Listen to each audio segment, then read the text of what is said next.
আসসালামু আলাইকুম রহমতুল্লাহি বরকাতুহু। কেমন আছেন সবাই? আশা রাখি অনেক অনেক ভালো আছেন। রমজানের 30 দিনে 30টা রিলসের আজকে 22তম দিন।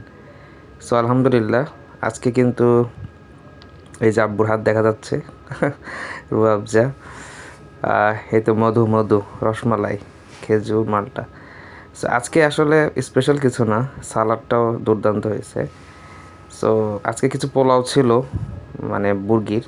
তো ওইটা আম্মু আবার একটু মডিফাই করে সাথে একটা হচ্ছে এই যে ডিম ভাজি দিছে, আর সাথে মাংসের একটু ঝোল ছিল। তো আম্মু আজকে একটু রেস্ট নিচ্ছে, প্রতিদিন তো আম্মু কষ্ট করে বানায়। সো আজকে আম্মু একটু রেস্ট নিচ্ছে যে এটা দিয়েই চালাই দিই। সো আলহামদুলিল্লাহ, খাইতে ভালোই লাগছে।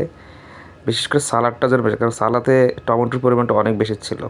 আর আমার জন্য আম্মু ওই যে মুরগির মাংসের একটু ঝোল এবং মাংস রেখে দিচ্ছিল। সো আশা রাখি সবাই ভালো আছেন, সুস্থ আছেন। দেখা হচ্ছে নেক্সট রিলসে। আল্লাহ হাফেজ।